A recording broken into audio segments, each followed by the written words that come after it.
અયોધ્યા ખાતે યોજાયેલ પ્રાણ પ્રતિષ્ઠા મહોત્સવને લઈને સમગ્ર દેશમાં ભવ્ય ઉજવણી કરવામાં આવી રહી છે। ત્યારે જામનગર જિલ્લાના ધ્રોલ ખાતે સતવારા સમાજ દ્વારા રામલલ્લાને આવકારવા માટે ભવ્ય ઉજવણી કરવામાં આવી હતી, જેમાં જોડિયાના નાકાથી સતવારાના ચોરા સુધી ધ્વજ પતાકડા બાંધવામાં આવ્યા હતા, તેમજ સતવારાના ચોરા ખાતે ખાસ કરીને કાર્યક્રમો યોજવામાં આવ્યા હતા, જેમાં રામધૂનથી લઈને રાત્રિના સમયે રાસ મંડળીનું પણ આયોજન કરવામાં આવ્યું હતું।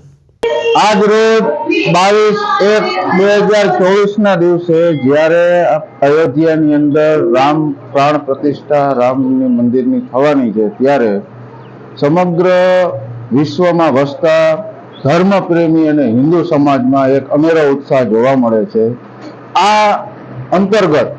આજ રોજ ધ્રોલની અંદર સમગ્ર બધા જ હિન્દુ મંદિરોએ તથા સમસ્ત સમાજમાં બધે હરેક જ્ઞાતિ અને સર્વ ભાઈઓમાં એક અનેરો ઉત્સાહ જોવા મળે છે। સમગ્ર ધ્રોલને અયોધ્યા નગરીની જેમ શણગારી દીધું છે અને સાથે સાથે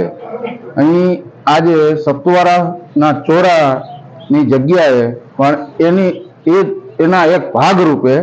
એક સુંદર મજાનું આયોજન કરેલ છે, જેમાં LED સ્ક્રીન મૂકીને એમાં અયોધ્યાનું લાઈવ પ્રસારણ રાખ્યું છે। આજે અત્યારથી એટલે કે સવારે 9 વાગ્યાથી સાંજે 9 વાગ્યા સુધીમાં રામધૂનનું આયોજન રાખ્યું છે તથા રાત્રિના એક રાસ મંડળીનું આયોજન રાખેલું છે અને રામના નામે સમગ્ર સમાજ હિન્દુ સમાજ એક રામના નામમાં રંગાઈ ગયો છે અને એની અંદર અમે બધા ઉત્સાહથી